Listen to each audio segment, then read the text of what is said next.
Hi friends, cook with নাসিমাতে সবাইকে আবারও একবার ওয়েলকাম জানাই।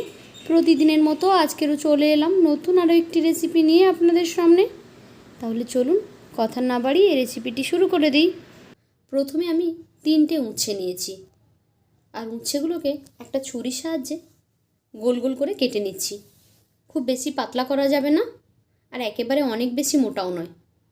আমি যেভাবে কেটেছি ঠিক এইভাবে দেখুন, এইভাবে আমি সবগুলোই কেটে নিয়েছি। এখানে যেগুলো দানা খুব শক্ত হয়ে গেছে সেগুলো আমি এর ভেতর থেকে বের করে ফেলে দিচ্ছি।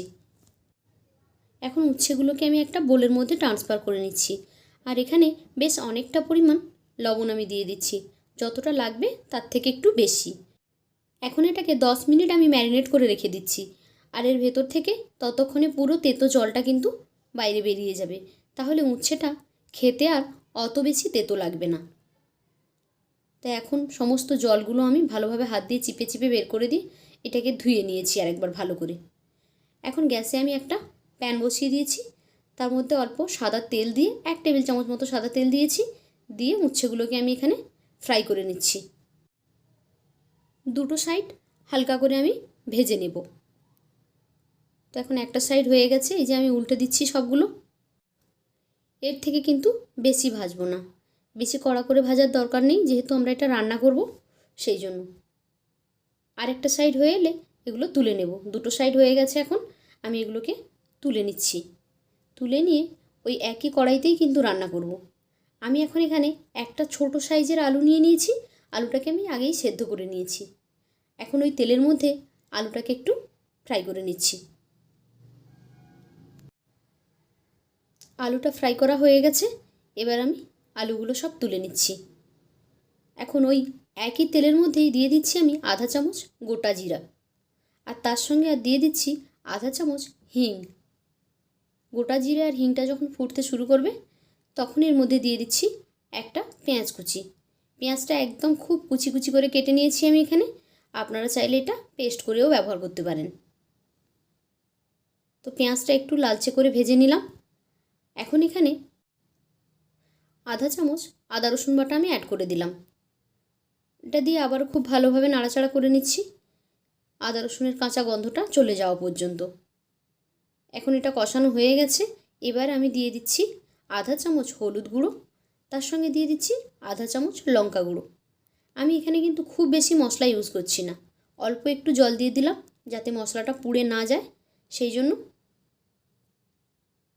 এখন মশলাটা একটু কষিয়ে নিচ্ছি।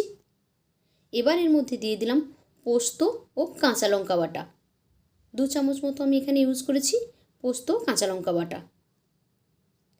সেই জন্য আমি ঝালটা একটু কম রেখেছি, আর তরকারির কালারটা সুন্দর আসবে বলে হলুদটাও অনেকটা কমই দিয়েছি আমি এখানে।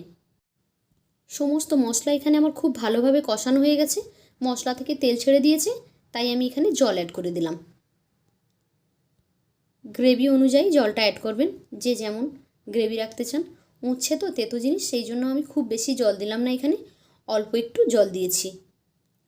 আর আগেই উচ্ছে থেকে তেতো জলটা বের করে দিয়েছি, তার সঙ্গে আবার একটা আলু দিয়ে দিয়েছি, তাই উচ্ছেটা খুব বেশি তেতো লাগবে না। সবাই কিন্তু এটা খেতে পারবে, যারা উচ্ছে খায় না তারাও কিন্তু খেতে পারবে।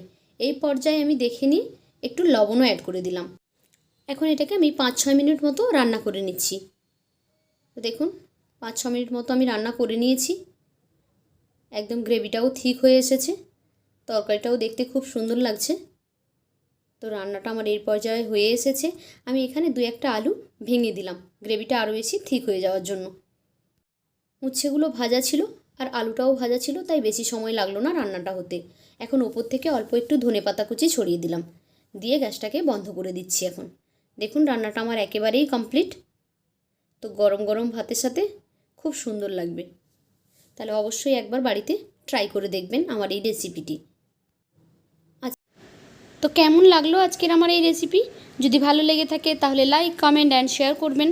আর এই রকমই সমস্ত নতুন নতুন রেসিপি পেতে আমার চ্যানেলটিকে সাবস্ক্রাইব করে বেল আইকনে ক্লিক করে নোটিফিকেশান অন করে দেবেন। তাহলে যখনই আমি কোনো নতুন ভিডিও আপলোড করব সেই ভিডিও নোটিফিকেশান সবার আগে পৌঁছে যাবে আপনাদের ফোনে। তো আজকের মতো এই পর্যন্ত, ফিরে আসবো আগামীকাল নতুন আরও একটি ভিডিও নিয়ে। ততক্ষণ সবাই ভালো থাকুন, টাটা।